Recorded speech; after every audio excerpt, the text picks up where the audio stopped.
Welcome to Scarlet Tavern. Grab a drink, take a seat, and let's begin. As we delve deeper into the labyrinth of Jack the Ripper's unsolved saga, the plot thickens like London fog. Part 2 of our podcast series peels back more layers, revealing the cryptic puzzle that continues to confound even the most seasoned investigators. Buckle up for another riveting journey into the dark corners of history. This is Scarlet Tavern, Mead, Murder, and more. Alright. We are back with part 2 of Jack the Ripper. In this part, we are going to venture into the canonical 5. This definitely has a warning on it. All of our stuff, we go pretty in-depth, but Jack the Ripper did get pretty brutal.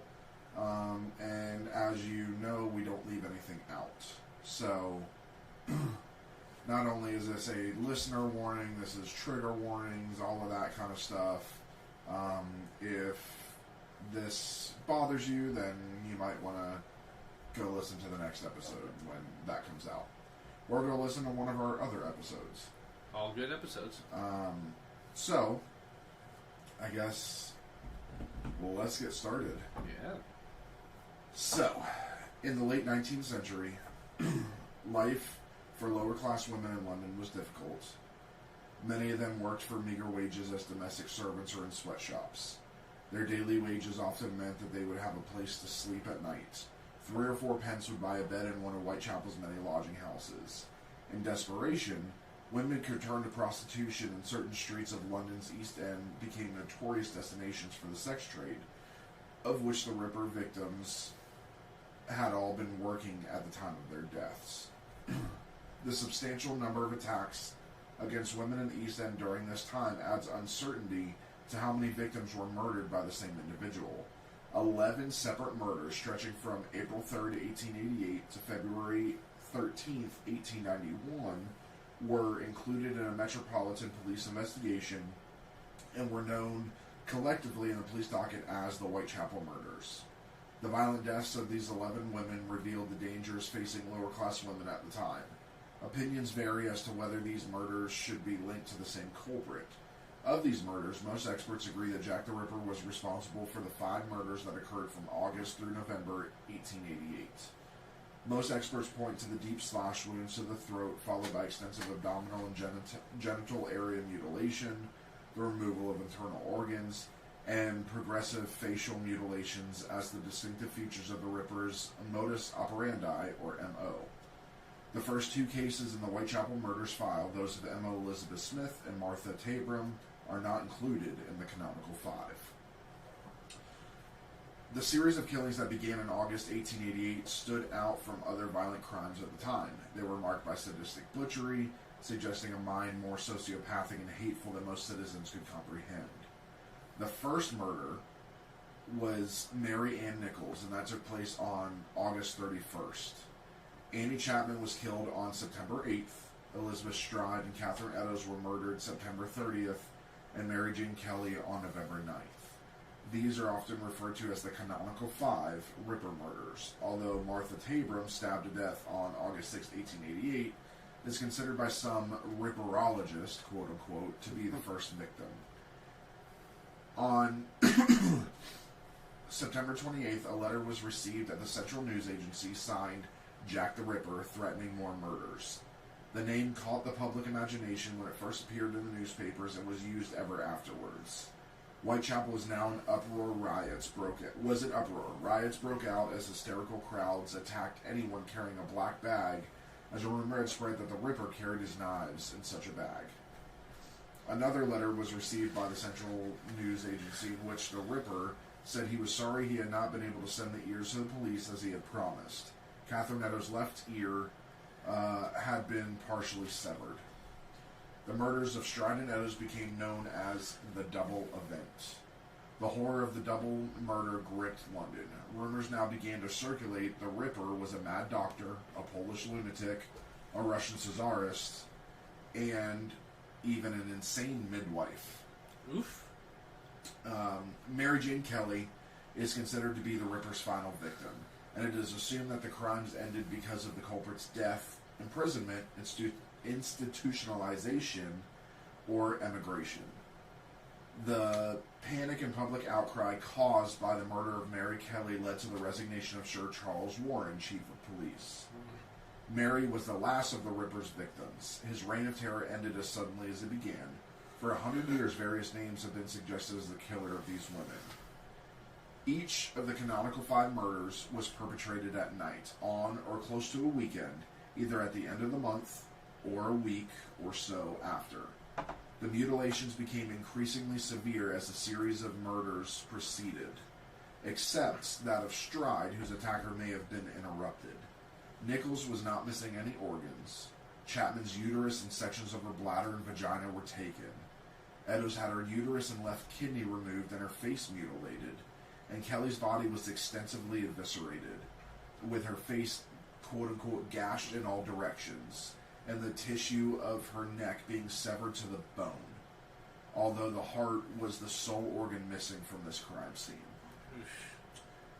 Historically, the belief that these 5 canonical murders were committed by the same perpetrators derived from contemporaneous documents which link them together to the exclusion of others. In 1894, Sir Melville McNaughton, Assistant Chief Constable of the Metropolitan Police Service and head of the Criminal Investigation Department, authored a report that stated the Whitechapel murderer had 5 victims and 5 victims only. Similarly, the canonical 5 victims were linked together in a letter written by Police Sergeant Thomas Bond to Robert Anderson, head of the London CID, on November 10, 1888. Some researchers have posited that some of the murders were undoubtedly the work of a single killer, but an unknown larger number of killers acting independently were responsible for the other crimes. Authors Stuart P. Evans and Donald Rumbelow argue that the canonical 5 as a Ripper myth, and that 3 cases, Nichols, Chapman, and Eddowes, can be linked to the same individual. Conversely, others suppose that the 6 murders between Tabram and Kelly were the work of a single killer. Dr. Percy Clark, assistant to the examining pathologist George Phillips, linked only 3 of the murders and thought that the others were perpetrated by quote-unquote weak-minded individuals induced to emulate the crime. McNaughton did not join the police force until the year after the murders, and his memorandum contained serious factual errors about subjects. Sounds like somebody was trying to was gunning for a promotion or recognition, and he just gave his what is I'm trying to think of his unsupported opinion. Like my expert thinking. Yes, buddy. The guy who wasn't even here when it all went down. Yeah. How can somebody who wasn't here, did not study the case, give an expert opinion? Well, as we said, as we already saw before, even people on the case were giving their opinions on things that probably shouldn't have had. No one really asked for, like Tommy Bond over there. Yeah. All right. Let's get into it. Oh boy. Mary Ann Nichols. This is where listener discretion is highly advised. Yes. Conventionally understood to be the first victim of Jack the Ripper's victims, Mary Ann Nichols was a native of London who had spent a good deal of the 1800s on the drift. She was the daughter of a blacksmith and spent much of her youth in various poorhouses of the capital. Her marriage to a man named William Nichols had foundered after the birth of her 6th child. William's head had been irreversibly turned by a neighbor called Rosetta. Mary Ann was laying the roots of an inescapable addiction to alcohol. After being abandoned by her husband, she earned a living through workhouses, prostitution, and petty theft. She embarked on a dismal tour of the capital's workhouses and infirmaries. She surrendered herself to the elements, sleeping rough in Trafalgar Square, and finally, when she squandered her last shot at rehab, she gravitated, as so many unanchored people would, to the East End. Prostitution was her last recourse. By August 31st, 1888, she was homeless, without the money to pay for a bed in a lodging house indeed. She claimed to have earned and then drunk away the 4 pence fee several times over that day. At 2:30 a.m., an acquaintance encountered her, drunk and staggering in the darkness at the junction of Osborne Street and Whitechapel Road. This acquaintance could have been Miss Emily Holland, with whom she had previously shared a bed at a common lodging house in Thrall Street. This would be the last time that Marianne was knowingly seen alive by anyone other than her killer. The terror started on Friday, the 31st of August, when her body was discovered. She was 42 when she was murdered. At 3:45 a.m., two men walking west along Bucks Row, now called Durward Street, for those of you that, those of our listeners that are in England, which we have quite a few, saw what they thought might have been an abandoned tarpaulin or tarp lying on the footpath. Closer inspection showed that it was the body of a woman, her throat cut, pulled in blood. Only when her body was stripped in the primitive local mortuary, where the horrible incisions to Mary Zane abdomen were discovered. Her intestines, uncontained by the abdominal wall, threatened to push through the gaps. This unusual degree of brutality rendered her murder notable, an abstract alternative to the city's run-of-the-mill domestic homicides. It is also said that her throat was severed by two deep cuts, one of which completely severed all the tissue down to the vertebrae. Her vagina had been stabbed twice. Several other incisions were inflicted on both sides of her abdomen, had also been caused by the same knife. Each of these wounds had been inflicted in a downward thrusting manner, but in a pattern which would be repeated with unhappy frequency over the following 2.5 months. No sign of the killer was to be found. Oof. I did have to look up and see what a tarpaulin was. Yeah, that is the actual name for a tarp. Really? I did not know that, I didn't know that. I Googled it. I was today years old when I realized that tarp had a full name. Yes. It was based off of what they made it out of. We don't make it out of the same stuff now. No. So, it got shortened to tarp. But, yeah, that's technically what a tarp, the full name of the tarp. We talked about sexual sadism a little bit before. This is where the sexual sadism really comes into play. The penetrating of the vagina with a knife numerous times. It's where this is the reason I don't think she was raped. I don't think any of them were raped. The knife is the instrument. The of that. knife is how he is getting off. Anytime that knife is penetrating the flesh in whatever way, it's the same thing as sexual intercourse. It's the same thing for him. It does nothing different. And honestly, from my knowledge that I have in the short time that I study behavioral analysis, this more than likely he's probably impotent. For lack of a better word, he can't keep it up. The knife is taking the place of that because it's one thing he can control. So, and that's why we see the pattern of what he does to these victims. It's his way of being in control. Yeah. Annie Chapman. It was true to say that things had been better for Annie Chapman. Far from the rookeries of Whitechapel and Spitalfields, she had spent part of her adolescence and later part of her married life in Windsor, in the shadow of the royal castle. This may not have expressed real wealth, but it probably did go hand in hand with a certain level of economic comfort. Annie and her husband John even had their photograph taken in about 1869. The image, originally identified by the researcher Neil Stubbing Sheldon in 2001, is the only one we have of any of Jack the Ripper's canonical 5 victims in life. A photograph was not a typically working-class accoutrement. Clearly, the Chapmans were destined for better things, or at least little luxuries along the way. Annie, however, soon embarked on a familiar path, becoming estranged from her family and increasingly intimate with drink as the 1880s wore on. By 1888, she was isolated, malnourished, and suffering from chronic illnesses. She was also to be found on September 5th, 1888, brawling with another woman, Eliza Cooper, over a disputed piece of soap. Annie's face was marked in the fight. Perhaps this was a sign that her ability to defend herself was diminishing.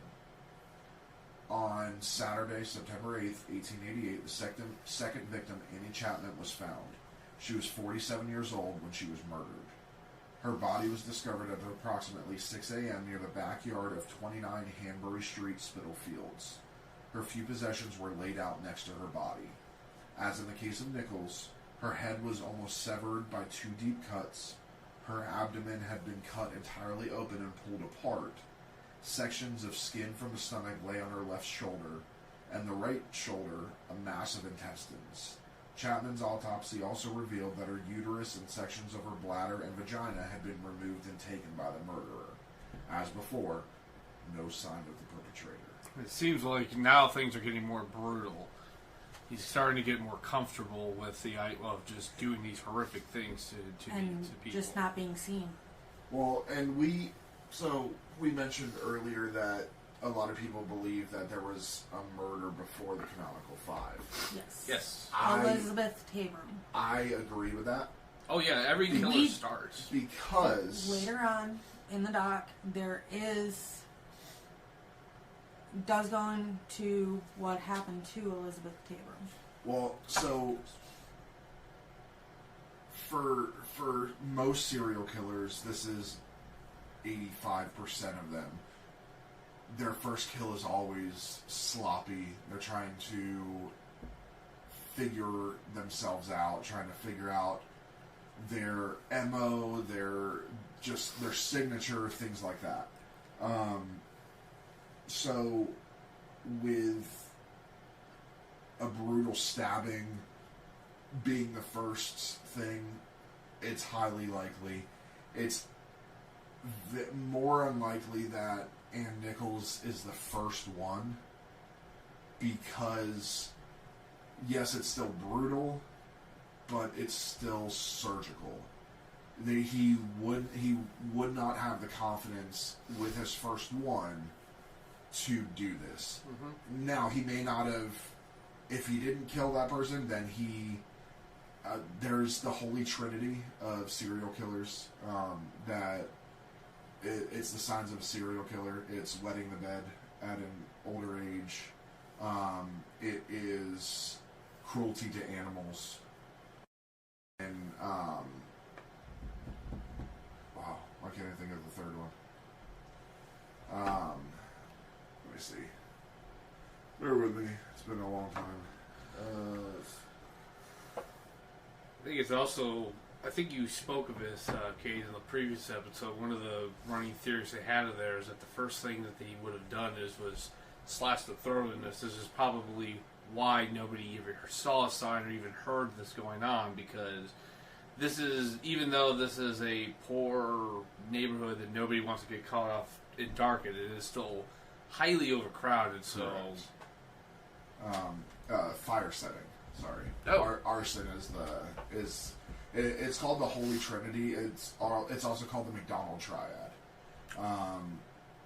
John McDonald, who was a behavioral analyst, created the McDonald Triad in 1961, and from studying people, that's typically the sign. So it's bedwetting as an older person. Obviously, a lot of children wet the bed, but you mix that with animal cruelty and then fire setting.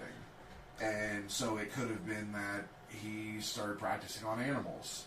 Very well. And things like that. So, and that would go unseen forever, especially in a place like this. Most times back then, parents didn't take your kid to the psychiatrist to get him, see little Timmy get help. You just beat the shit out of them until they stop doing whatever you want them to stop doing. Or they get worse at it. Well, there was no psychiatrist back then. It was an insane asylum. Yeah, well, I mean, they had doctors, quote unquote, but none that they would talk about mental issues, but none of them specifically studied mental health. Yeah, they were called alienists, and they definitely did not have child psychiatry. Yeah. So, Elizabeth Stride. The boat sank rapidly, gurgling into the filthy Thames, and Elizabeth struggled madly for safety, and in the crush she stumbled and fell, and the heel of the person in front of her brought the taste of iron to her mouth. Or so she said. The Princess Alice disaster in 1878 was genuine enough, but Elizabeth Stride's presence on board was a figment of her imagination. Sympathy, perhaps. She claimed to have lost a husband and an indeterminate number of children to the Dark River. The truth was less dramatic, but no happier. Elizabeth Stride had graduated from Gothenburg streets to their less regulated equivalents in London, leaving behind an unfortunate early background and exchanging it for an uncertain future. After marriage in the West End, she arrived inevitably in the less salubrious East. Early attempts to prosper in its hostile commercial environment as the proprietor of a coffee shop gradually lapsed, and following her husband's death, Elizabeth was thrown back to her resourcefulness and her untrustworthy recall. So it was that she found herself in Berner Street in the first minutes of September 30th, 1888. Spotted her, and there by a clutch of well-meaning witnesses, dodging the autumn showers. But then she vanished into the shadows of Dutfield's Yard. At approximately 1 a.m. in Dutfield's Yard off Berner Street, now Henrique Street, on September 30th, 1888, a hawker hawkers still exist in many countries, basically someone who sold their wares out on the street. Mm-hmm. Actually, a lot of the Asian countries are very famous for having hawkers still, and where you get a lot of the best food. Yep, and the Middle East as well. Yeah. Whose horse had shied away from something lying perfectly still before it and to the right. He descended from his cart to investigate. By matchlight, the face appeared. By lantern light, the wound to the throat. Then the familiar outcry, the police, and the doctor. The body discovered was that of 45-year-old Elizabeth Stride. The cause of death was a clear-cut incision measuring 6 inches across her neck, which had severed her left carotid artery and her trachea before terminating beneath her right jaw. Elizabeth's abdomen had not been defiled in the manner of her predecessors, and immediately minds began to turn to the significance of this rapid de-escalation. Several witnesses later informed the police that they had seen Stride in the company of a man in or close to Berner Street on the evening of September 29th and in the early hours of September 30th. But each gave a differing descriptions. Some said their companion was fair, others dark. Some said that he was shabbily dressed, and others well-dressed. The absence of any further mutilations of her body has led to uncertainty as to whether the Ripper committed Stride's murder or whether he was interrupted during the attack. To this day, Elizabeth's position with the canon of Ripper victims is, some feel, an insecure one. As with the other murders, the madman remained invisible, nowhere to be found. There is one version of the story which says the implications of the Ripper's failure to mutilate Elizabeth had very particular consequences would become known an hour later and less than a mile away. And again, yeah, this one has always been up in the air as being part of the canonical 5 because it didn't exactly match. Yes, her throat was slit in the same manner, same victimology, 40-something-year-old prostitute, whatever. But because of the lack of mutilation, it has been said that it's not part of the canonical 5 or should not be. I personally think he got rushed. I think it's still the Ripper, and he possibly got rushed off. Somebody came up near him, and he kind of just rushed off in the darkness before he could finish mutilating the body. I agree with that because the hawker, if he's yelling out, selling his stuff, who says that the Ripper didn't hear that or heard the horse-drawn carriage coming down the road. And it's like, because it sounds like this one was right in the street. It wasn't in an alley. It wasn't in a backyard or anything like that. And so what says that he didn't hear this and was like, oh fuck, I need to go. Now, one thing that's I've always had a question about this, and I don't know if they ever covered.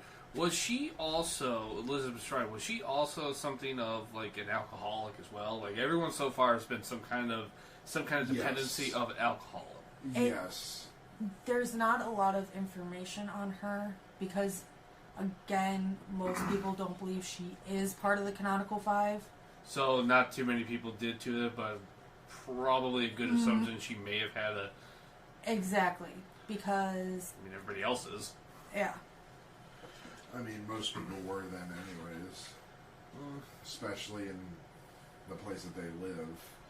Yeah, I probably drink too. And I it mean, also... and with the death of her family and all of that, she's going to be bound to drink.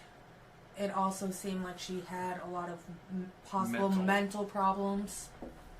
This is tying into a theory of mine about it, but I will wait until we're done with this because I want to see what more of the victims have show in common. Catherine Kate Eddowes. If you had been in Aldgate High Street at 8:30 on the evening of September 29th, 1888, you would have seen Police Constable Lewis Robinson peering down at the figure in the shadows lying at his feet. A crowd had gathered, but nobody knew her. He took her up and propped her against the shutters of a shop. She slipped drunkenly sideways. After a few hours in the cells at Bishopsgate Police Station, Catherine Eddowes was slightly recovered from her binge and ready to be released. She had studiously avoided telling the police her real name. She took the morals of the duty officer in good spirit. She pulled the door to the police station open and she turned left, heading away from Whitechapel. It was 1 a.m. on September 30th, 1888. A short distance away to the east, Duffield's yard was filled with people. Within 45 minutes, Catherine, too, would be found dead. Her injuries were a record of somebody's brutality. At 1:45 a.m., the body of Catherine Eddowes, 43 or 46 years old, was found just a few minutes' walk away in an alley between Mitre Square and Duke Street, now known as St. James Passage. Mitre Square is in the City of London's jurisdiction. She was discovered 45 minutes after the discovery of the body of Elizabeth Stride. Her throat was severed from ear to ear, and her abdomen ripped open by a long, deep, and jagged wound before her intestines had been placed over her right shoulder, with a section of intestine being completely detached and placed between her body and left arm. The left kidney and a major part of Eddowes' uterus had been removed, and her face had been disfigured, with her nose severed, cheeks slashed, and cuts measuring 1/4 of an inch and 1/2 inch respectively vertically incised through each of her eyelids. A triangular incision, the apex of which pointed towards Eddowes' eye, had also been carved upon each of her cheeks, and a section of the auricle and lobe of her right ear was later recovered from her clothing. The police surgeon who conducted the post-mortem upon Eddowes' body stated his opinion these mutilations should have taken, quote-unquote, at least 5 minutes to complete. A cadre of detectives fanned out from Mitre Square, the scene of Catherine's demise, and back in the direction of Whitechapel. A trail of blood led the police to a doorway nearby that was an entrance to a tenement in Golston Street, Whitechapel, at 2:55 a.m. There they found 2 clues, a section of Eddowes' bloodied apron and a graffito. The graffito was written in chalk on the wall directly above the apron. It read, "The Jews are the men that will not be blamed for nothing." The graffito became known as the Golston Street Graffito. The message appeared to imply that a Jew or Jews in general were responsible for the series of murders, but it is unclear whether the graffito was written by the murderer on dropping the section of apron, or was merely incidental and nothing to do with the case. Such graffiti was commonplace in Whitechapel.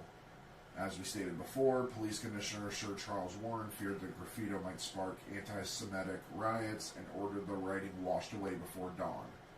So what could have been a valuable clue was destroyed. Had the killer stopped to chalk his prejudices neatly into his bizarre criminal narrative, that it seemed possible with the police already out in vast numbers after Strahd's murder earlier that morning. A local cigarette salesman named Joseph Lewend had passed by a narrow walkway to Mitre Square named Church Passage with two friends shortly before the murder. He later described seeing a fair-haired man of medium build with a shabby appearance with a woman who may have been Edo's. Lewend's companions were unable to confirm his description. Hubris was taking over, but so there followed an unlikely intermission of more than a month. The trail went cold. Was the killer in retirement, or would he return? Well, he's definitely venting some anger. If Elizabeth Stride was one of his attended victims, this is you could probably double down on his brutality with Karen Eddowes, just so the fact that Catherine Eddowes, just because he probably wasn't able to vent his frustrations or anything on Elizabeth. Well, it's not just that. So remember, we talked about how with this sexual sadism, the knife being his outlet, getting off. Yeah. Well, with this previous victim not being able to cut her open, stab her in the vagina, things like that, he's going to be sexually frustrated. Mm-hmm. So what is he going to do? The next victim, he's going to kill quickly because now he needs to have this happen, or he's going to go crazy. Which is why this is why I again believe it's him, that the former one is him, because this is the only one out of his regular pattern. He had a pattern of when he killed. He never killed twice in the same day. It was always a pattern. Everything was done the same with the cutting of the body, things like that. Why is this one now the outlier? Why is there one within 45 minutes of each other, within a few miles of each other? No, it wasn't even. It was less than a mile. Yeah, so from the previous victim. So he's going to take that frustration of getting interrupted. He's going to go find somebody else, kill her, and take it out. That's why this is the one that's the most brutal, because he needed to get all that frustration. So the rest of them are still brutal, but this is the one that was the most brutal, with the cuts on the face, things like that. It is definitely it is probably one of the worst. Yes, the other ones had some other things, but he never went as in-depth with the mutilation to the face, cutting off the nose, cutting off parts of the ear, the markings on the eyes, double markings, because not only did he cut the eye where the eyelids were, then he's cutting basically triangles pointing to the eyes. And all of that stuff. So that's all this is. This is just sexual frustration. Now, what do we feel about the graffiti? Now, I personally feel that it's coincidence. This is my opinion, because everything about it is, like Kayde said, quick, surgical, lethal. I find it very unlikely he would risk being caught when he already almost got caught that same night, if we're to believe Elizabeth Stride is part of his MO, that he would do this to Eddowes, and then he would just stop and then graffiti a fairly, I mean, you read that, you don't just, that statement doesn't just roll off your tongue. It's not something you can just write without thinking. You almost have to kind of stop and think about how you're going to write it out, because A, you're spelling Jews in a different way. It's kind of a long sentence, and you're kind of like the Jews on the people who are the men who will not be blamed for nothing. It's like, well, okay, hold on, let me read that again. It doesn't seem like something that he would just stop after he just committed this brutal killing to write. Now, the letters, I can see him doing that because he's in his lair, his home, wherever he's living. He can just sit down and write and then mail it. There's no risk to him. I don't think he ever wrote any letters. I don't think he ever wrote anything. So here's the thing. So you have different kinds of serial killers.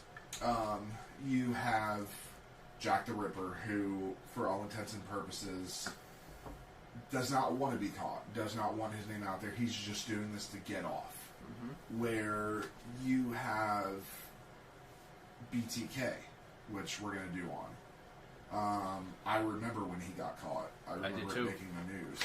I was younger, but it was huge because he was an idiot.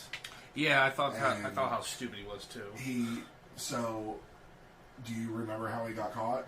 Oh, so I don't remember the case or anything. It was actually not until like maybe a year or two ago when I started getting interested in serial killers and stuff, that I looked up BTK and I listened to a random podcast about it, that I found out how he was caught. So I thought it was hilariously stupid. We're not going to talk about it because we're going to be doing BTK soon. But you have people like BTK who want their name out there. So Jack the Ripper is not that kind of person. Otherwise, we'd probably have more information on him. Mm-hmm. So, number one, I don't think he wrote any letters at all. I think that's just other people just being assholes, or it's the news outlets trying to spin up stories and things like that. I also don't think that the graffiti's him as either. Again, this is all sexual for him. What does it do to point the finger at Jews for him? It doesn't do anything. They don't know who he is. I could see if they start flinging out names, if the news was like, oh yeah, we think it's this person, we think it's this person. But they didn't do that. They have no suspects. So it makes no sense for him to point the finger a different direction when there is no finger being pointed at all. He's essentially a ghost in this whole thing. I mean, there were names being thrown into the media, but that was just it. They were being thrown in there. There weren't any like real suspects until. Well, no, they weren't throwing, but they weren't throwing suspect names. They were throwing like moniker names, but the media never called anybody out like, hey, the police have this person as a suspect. It was all just monikers. It was Leather Apron. It was the Whitechapel murderer. Blah blah blah blah. So, but it would make no sense to point a finger in a different direction if the finger's not pointed at all. Yeah, and no, I agree. You also have to think if that coroner was correct, and it would only take 5 minutes for all of that mutilation. All of the City of London police are probably out and about because they just had a brutal murder. Mm-hmm. And because it was so close to Whitechapel, you had H Division all out. So he didn't get caught in those 5 minutes. But taking that time to actually write that message and put an apron that belonged to the victim below it. Yeah. I think that apron, he probably took it with him. It fell because he was trying to rush out of there. Or he just discarded it, like, I don't need this. Yeah, I mean, my theory is because, again, remember, she has a lot of body parts missing from her, is that part of the apron is what's used. He used parts of the apron to wrap up the parts, and as he's leaving, parts of the apron drop out, and he kind of regathers it and puts it away. Mm-hmm. That could be. So, because otherwise there's no sense for that to be under there. But yeah, I don't think that's him. I think it's just purely coincidence. As much as I don't believe in coincidence, especially in law enforcement, coincidence isn't a huge thing. Usually everything has a reason. But if we could have studied the graffiti more, then we could have made the definitive, like, hey, you can look at how old this chalk is, how long has this been here, blah, blah, blah. But no, we erased it, so we don't know. Yeah. So yes, we chalk it up to coincidence now. But I personally myself do not believe in coincidence when it comes to an investigation. And remember, in an investigation, details matter. Thank you, Mr. Reacher. You're welcome. We're the same size. Hmm? The same size. I'm the same size as Alan Richson. I was about to say, not actual not Reacher. Alan Richson and I are the same size. So, all right, Mary Jane Kelly. Of all the Ripper's victims, Mary Jane Kelly is the most enigmatic. Her death brought her to the notice of posterity, but her backstory remains shadowy and out of reach. She herself, having fallen into a relationship with a fish market porter named Joseph Barnett, provided a detailed history full of adventure and sadness. Some aspects of her described past now appear to be checked out, but still a comprehensive and verifiable overview of her background continues to elude researchers. Mary Jeanette Kelly was the youngest of the women murdered. She was just 25 and an attractive girl. The Ripper struck again on November 9th, 1888.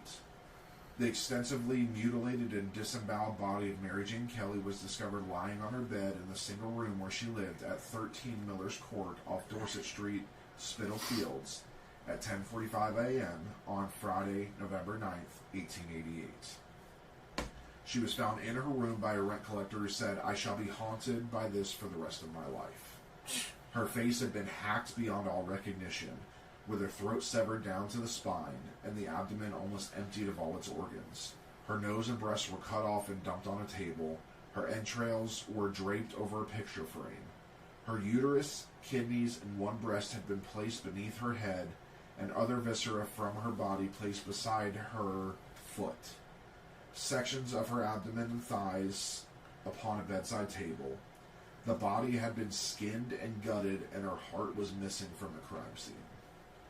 Multiple ashes found within the fireplace at 13 Miller's Court suggested Kelly's murderer had burned several combustible items to illuminate the single room as he mutilated her body.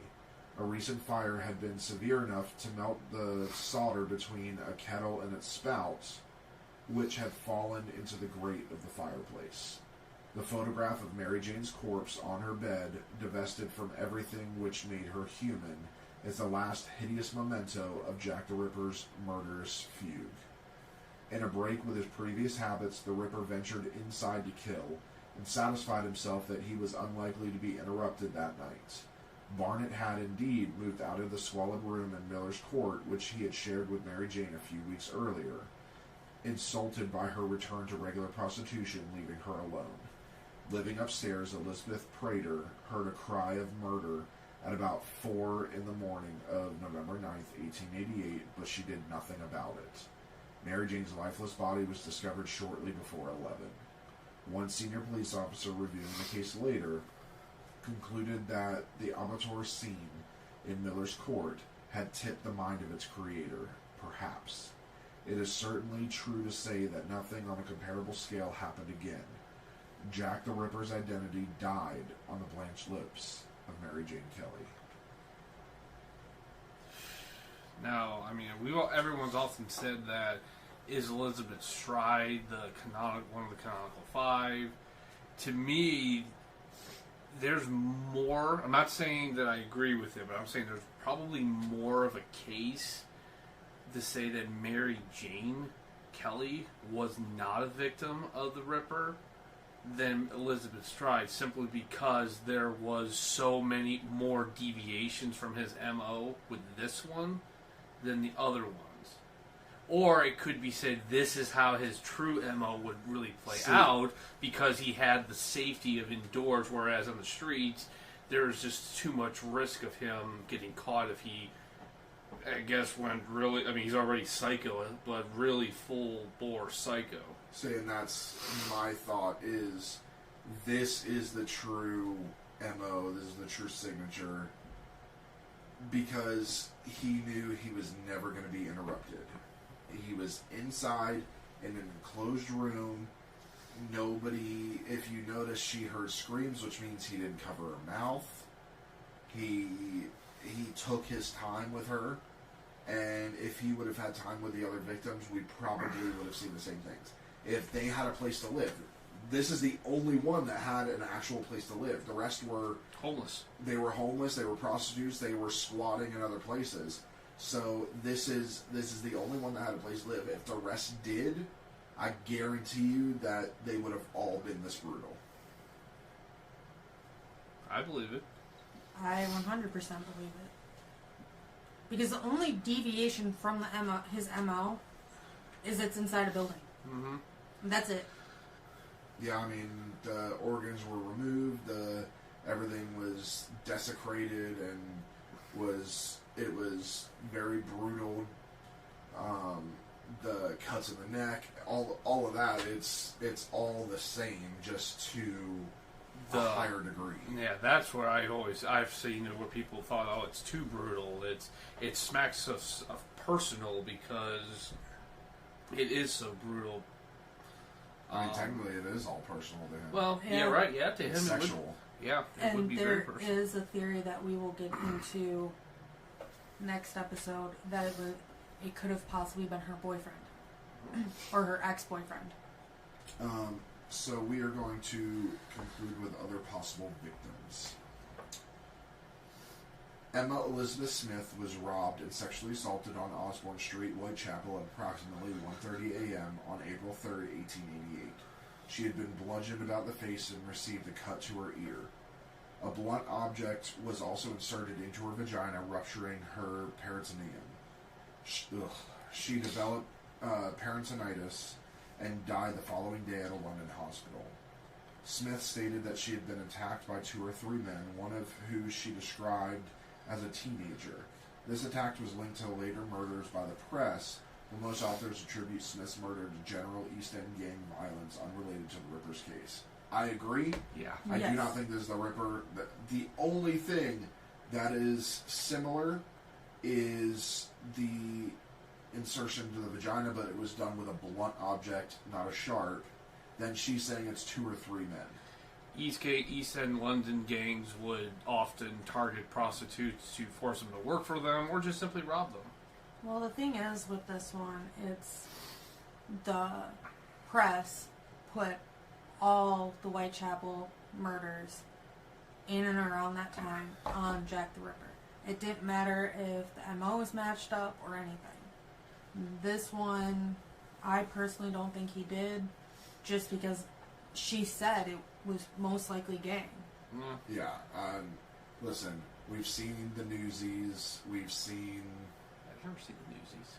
We'll have to watch the Newsies. I've never seen the Newsies either. It's set in this time. Really good. We'll watch the Newsies. It's a musical. We've seen West Side Story and all of that. You've never seen West Side Story? Oh my Jesus! What? Christ. Sorry. Wow, there's a Wow. that's the first movie I've seen without it. That he Anyways, I'm just gonna stop. Fine. Gangs of fucking New York. I know you've seen Gangs of New York. Yes, I own the movie. Okay, there you go. I'm sorry. Jesus Christ. Well, there goes my statement. Anyways, Martha Tabram was murdered on a staircase landing in George Yard, Whitechapel on August 7, 1888. She had suffered 39 stab wounds to her throat, lungs, heart, liver, spleen, stomach, and abdomen, with additional knife wounds inflicted to her breast and vagina. All but one of Tabram's wounds had been inflicted by a right-handed individual. Tabram had not been raped. Okay, so remember I said I believe that there was a first victim. I believe Tabram is the first victim. Everything fits. Mm-hmm. Everything fits. Right-handed individual. We already know Jack the Ripper is right-handed because the throats were cut from left to right, which means he has to be right-handed. The stab wounds to the body, that is just, okay, I want to get this done quickly, so I'm going to stab her this many times. You're also getting off for the first time this way, so he's going to stab more because he does not, he's just so excited. And then there is the wounds inflicted to the vagina. You've already stabbed her all the way here. There's no reason to stab her in the vagina unless it's sexual. Yep. So That's why I think this is the first victim, and then he realized I don't need to get off. I don't need this much to get off. This is also brutal, too brutal. Like, considering what he's done, this is still brutal. Mm-hmm. This also takes up too much time to stab 39 times. So that's why I think Martha Tabram is the very first victim. I, like, through the research and stuff, just researching about it, I believe Martha Tabram also is the first victim because it fits. You're always going to not be sure of yourself on the first victim. Yeah. The savagery of the Tabram murder, the lack of obvious motive, and the closeness of the location and date to the later canonical Ripper murders led police to link this murder to those murders because although Tabram had been repeatedly stabbed, she had not suffered any slash wounds to her throat or abdomen. Many experts do not connect Tabram's murder with the later murders because of the difference in the wound pattern. Alice Mackenzie was murdered shortly after midnight on July 17, 1889 in Castle Alley, Whitechapel. She had suffered 2 stab wounds to her neck, and her left carotid artery had been severed. Several minor bruises and cuts were found on her body, which also bore a 7-inch-long superficial wound extending from her left breast to her navel. One of the examining pathologists, Thomas Bond, believed this to be a Ripper murder, though his colleague George Bagster Phillips, who had examined the bodies of 3 previous victims, disagreed. Opinions among writers are also divided between those who suspect Mackenzie's murderer copied the modus operandi of Jack the Ripper to deflect suspicion from himself, and those who ascribe this murder to Jack the Ripper. Now, I do not think this is Jack the Ripper. The 2 stab wounds to the neck don't make sense to him. Again, this is after. This is... Actually, it's before Martha Tabram. No, this is after. This is after. It's the year after. Oh, 1889. So it's almost exactly a year after. I think this would be a reversion back to previous brutality. I don't think this is him. Why would he go from the quick, clean slashes, gutting the body, back to stabbing her in the neck, severing the carotid artery? Remember, it says the left carotid artery had been severed. It did not say she was cut all the way through. So it would have just been a bleed out. And then a 7-inch long wound from her left breast to her navel. So that's a diagonal cut. It makes it impossible. It would make it almost impossible to get anything out of that body to do with what he needed. That's why he did a clean cut down the center. This strikes me as a copycat. This is somebody Mm-hmm. who finally got the courage to do it, but once it was go time, he didn't have the courage or the stomach to go through with the thing. He didn't cut her throat all the way. When he went to gut her, he was probably like, oh God.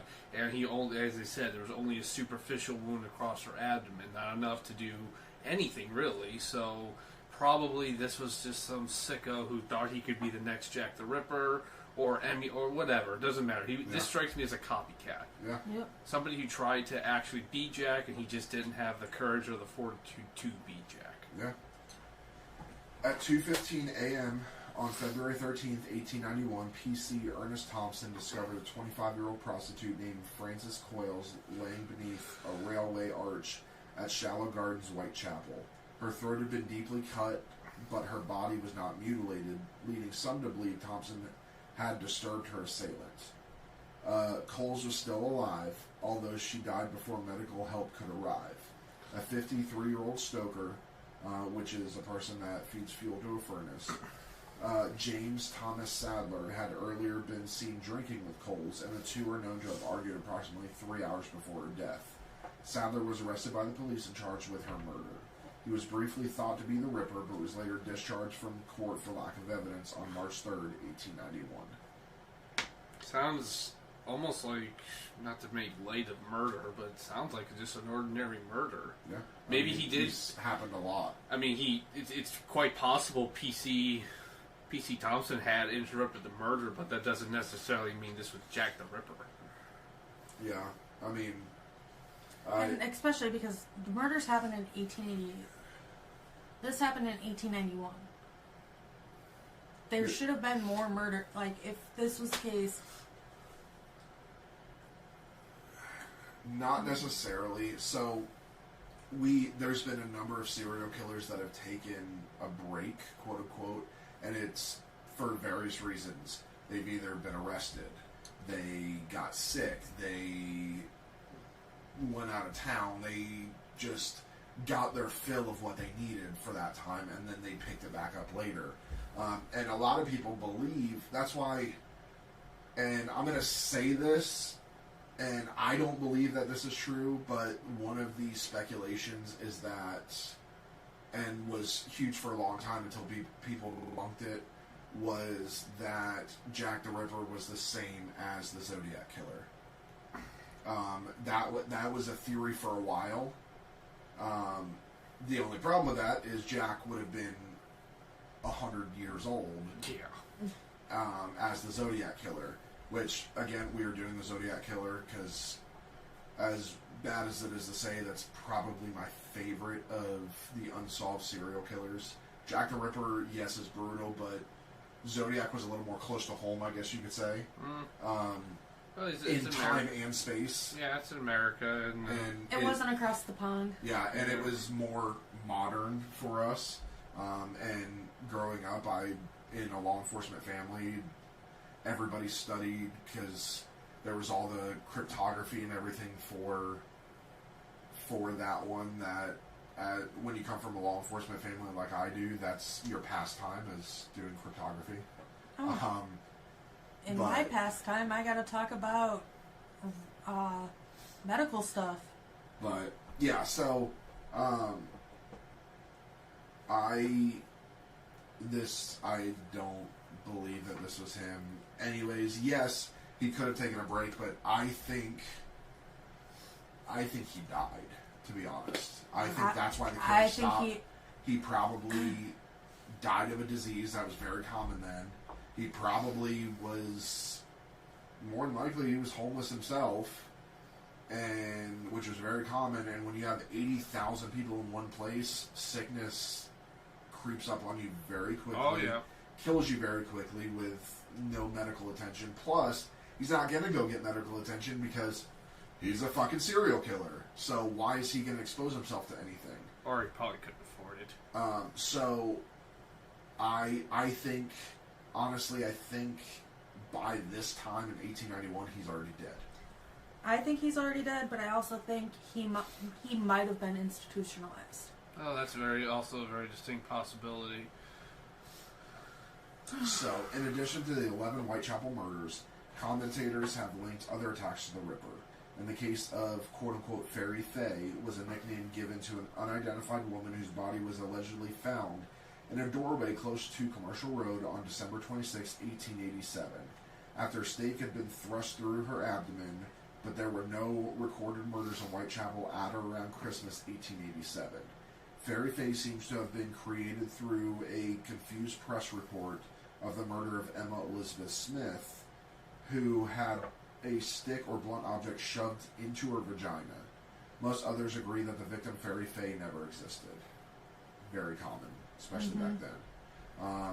A 38-year-old widow named Annie Millwood was admitted to Whitechapel Workhouse Infirmary with numerous stab wounds to her legs and lower torso on February 25, 1888.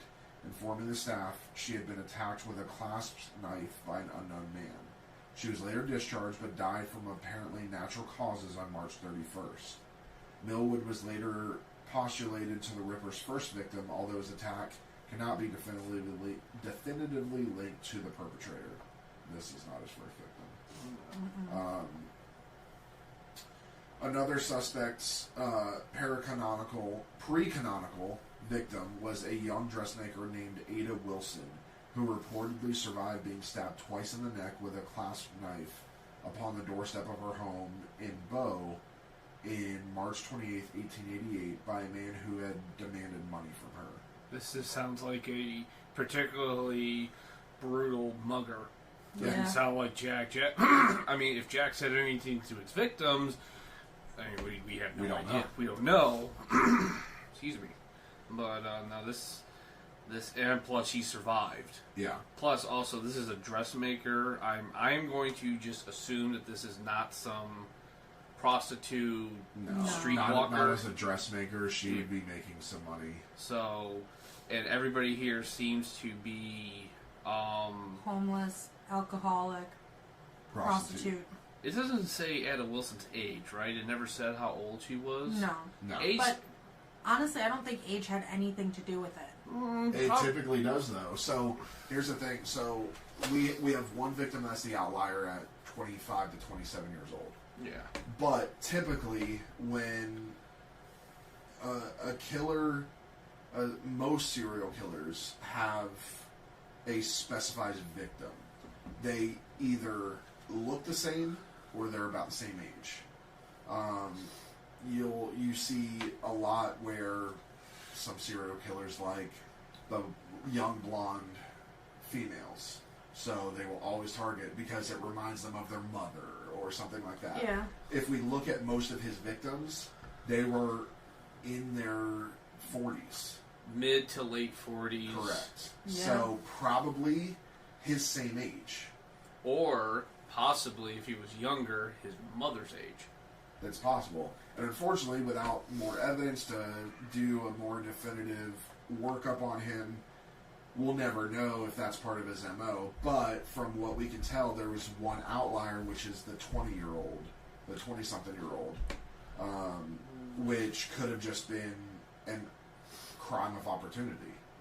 That, or she saw something she wasn't supposed to. Could be. I tend to think if she's a regular prostitute, she probably. I tend to agree with Kate. It was probably a attack. It was probably an opportunity. He probably just didn't see somebody who matched his normal one, and was just like, Well, this one's close safe. enough. Yeah, close enough. Yeah. So, a further possible victim, 40-year-old Annie Farmer, resided at the same lodging house as Martha Tabram and reported an attack on November 21st, 1888. She had received a superficial cut to her throat, although an unknown man with blood on his mouth and hands had run out of the lodging house shouting, "Look at what she has done." Before two eyewitnesses heard Farmer scream, her wound was light and possibly self-inflicted. That's So, an odd one. Suicide. Well, Attempted suicide. Yeah. It's a superficial cut, so which she is going to cut this way, and it's going to be light because it's really hard, especially for her to push down that heavy as Jack did. And what probably happened is she was a prostitute. This guy is there with her. She's getting a little freaky deaky, and she likes the blood, and probably cut herself because that is a thing. Yeah. Probably cut herself, and this guy said, "What Nope. the fuck? I'm out of here," and dipped. So that's probably what happened. She was getting a little too freaky deaky. On December 29, 1888, the body of a 7-year-old boy named John Gill was found in a stable block in Manningham, Bradford. Gill had been missing since December 27th. His legs had been severed, his abdomen opened, his intestines partially drawn out, and his heart and one ear removed. Similarities with the Ripper murders led to press speculation that the Ripper had killed him. The boy's employer, 23-year-old milkman William Barrett, was twice arrested for the murder but was released due to insufficient evidence. No one was ever prosecuted. This is not Jack. I'll tell you right now. No. it's a The 7-year-old boy. victimology is complete opposite. He would have to be going through some sort of mental break to be able to do this. He never openly severed limbs. And he No, never targeted men or boys or No. anything. I honestly think this was someone that probably took inspiration from Jack the Ripper. There's also, during this time, there was like torsos and stuff and severed limbs and that being found in the area. I think this dude, whoever killed this child, literally was taking inspiration from both those cases that were happening at the same time. So there's another one that strikes me as this, that while I do believe obviously this boy probably was murdered, one thing that is never really, it's mentioned but it's not often talked, body snatching. So back in this day and age, in the Victorian era, autopsies and anatomy classes were very backwards, and oftentimes medical students, medical professors would often pay unsavory people to bring them dead bodies. Now, again, like I said, I think this poor boy probably was murdered, but I believe that his body, from everything about his legs are severed, his abdomen open, the intestines partially drawn out, his heart and ear removed.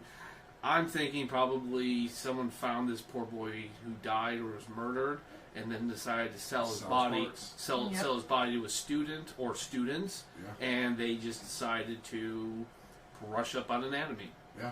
Because, as you said, this is not in Jack the Ripper's wheelhouse of severing limbs, but if I'm an eager student of medicine trying to learn as much as I can, you know, this sounds like, unfortunately, this poor child was used as a test prop, which is horrible. Speaking of torsos, that gives me, we'll be doing another episode on some famous torsos, the Cleveland torso murders. It featured a very famous lawman. Yes, but was never caught. Nope. That's another one that I love. All right, so Carrie Brown, nicknamed Shakespeare, reportedly for her habit of quoting Shakespeare's sonnets, I would have killed her too, was strangled with clothing, then mutilated with a knife on April 24th, 1891 in New York City. Her body was found with a large tear through her groin area and superficial cuts on her legs and back. No organs were removed or unintentionally dislodged. At the time, the murder was compared to those in Whitechapel, though the Metropolitan Police eventually ruled out any connection. Jack the Ripper did not just snuff out life with a knife. He mutilated and disemboweled women, removing organs and such as kidneys and uteruses, and his crime seemed to portray an abhorrence for the entire female gender. Now, this is something, after reviewing all the victims of Canonical 5, this is something that if the Metropolitan Police or H Division or whoever the various detectives did this, if they didn't try this, I would honestly call their credentials in. Because everybody, one of them, has one trait or something in common that I think that if they did, they dismissed it. It's alcohol. Every one of these women is some kind of an alcoholic to one degree or another. Bartender. Two of them were last seen coming from a pub. So my theory is that Jack the Ripper probably found these women around, either stumbling out of the pub or he was in the pub watching for the right one to go out and he got them. So I cannot. If they didn't do this, like stake out every pub, ale house, and wherever there's alcohol, cheap alcohol, where these homeless women and prostitutes bought it, and just stake out and kind of like follow the ones who leave and see if someone follows them. I bet you any money Jack was hanging out in these pubs, going after them, because everything strikes of a predator hunting his prey. Quickly goes in. These women were probably drunk. He goes in. He slashes his throat. Not only are they inebriated, so they can't really fight back, their throats are cut, so there's no cry for help. So that's how he's able to. No one hears it. Well, I'll do you one better. I don't think he's a patron. I think he would be a bartender. So, if you look at the Canonical 5, what's another thing they all have in common? Horrible backstories. Mm-hmm. Bad life. Who is the one person you tell all your troubles to? The bartender. Besides a priest. Which I doubt these women were religious. No, they were prostitutes. They're going to tell everything to the bartender. Or the bartender would at least hear that. So, what's to say that this is not a bartender or a bar back or something like that is following them out of the bar, knows how drunk they are, is probably feeding them more alcohol. Like here, this one's on the house, because how are they so drunk with no money? I don't think alcohol was cheap, but we already saw that one of the victims is burning through their money as quick as they get it. So how are they getting so drunk with so little money? Like, I sincerely doubt any bar or pub or whatever is going to run these ladies a tab. Not unless they have other intentions. But again, that goes to theories, so which we'll get into later. But yeah, so that is the Canonical 5. We have one more part.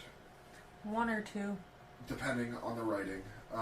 At least one more part next week to release for this one, and then we'll delve into some more lighthearted stuff. We'll take a little break from this and get into some more lighthearted stuff. But yeah, so thank you for visiting the Scarlet Tavern. Remember to turn in your glasses, push in your seat, and as always, tip the bard. Good night, everybody. Good night. Good night.